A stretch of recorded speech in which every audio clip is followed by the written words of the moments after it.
Assalamualaikum warahmatullahi wabarakatuh.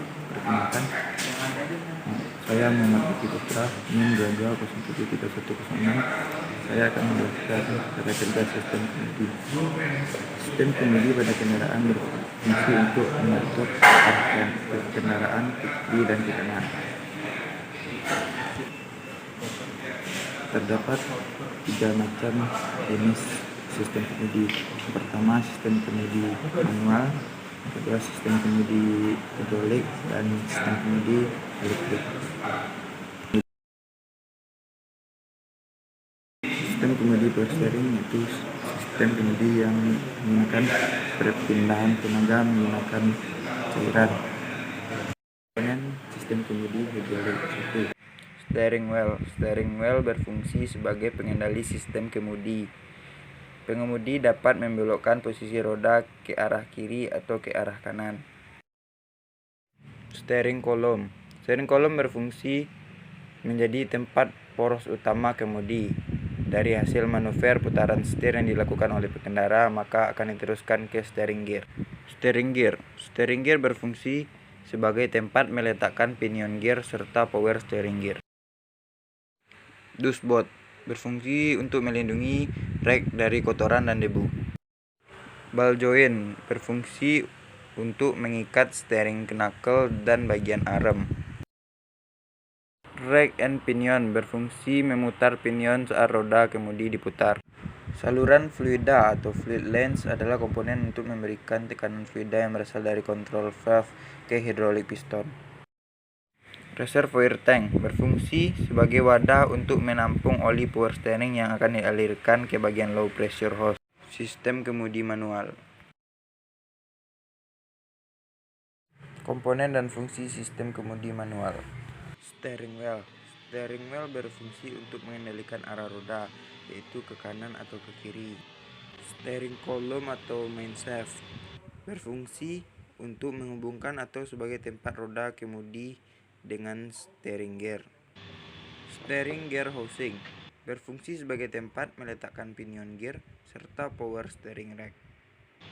Pitman arm berfungsi meneruskan gerakan gigi kemudi ke relay rod atau drag link. Dashboard berfungsi untuk melindungi rek dari kotoran dan debu. Rack and pinion berfungsi memutar pinion saat roda kemudi diputar. T-rod berfungsi meredam getaran yang ada karena putaran di kemudi. Sistem kemudi elektrik. Komponen dan fungsi sistem elektrik. Steering wheel. Steering wheel berfungsi sebagai pengendali sistem kemudi. Pengemudi dapat membelokkan posisi roda ke arah kiri atau ke arah kanan.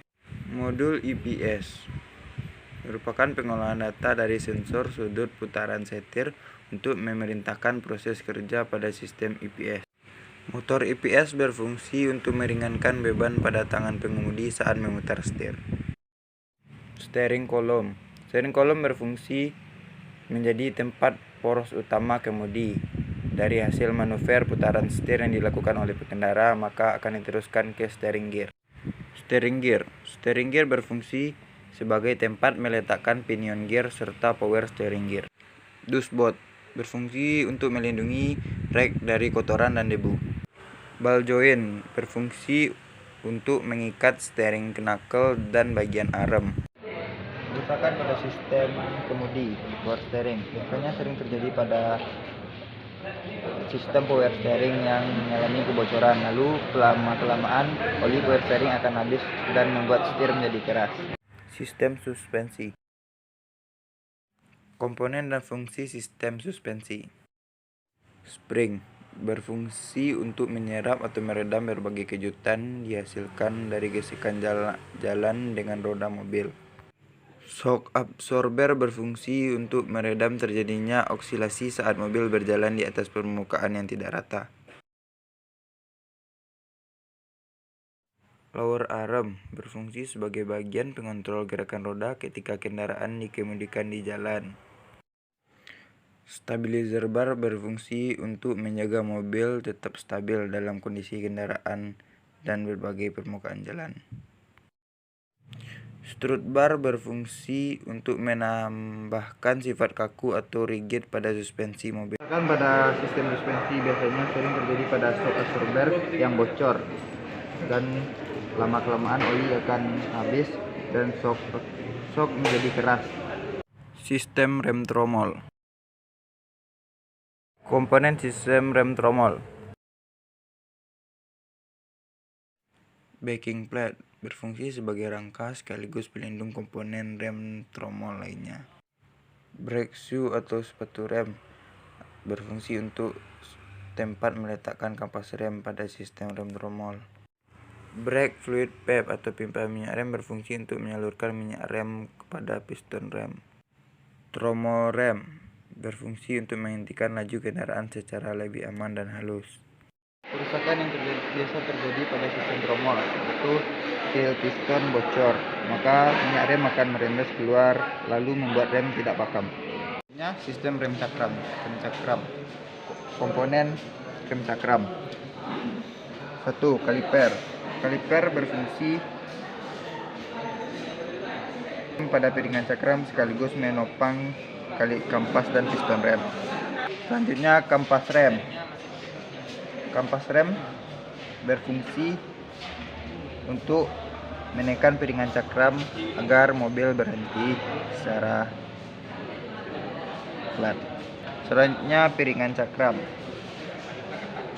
Piringan cakram berfungsi menerima tekanan dari kampas rem. Pada alat praktek ini tidak terdapat pedal rem.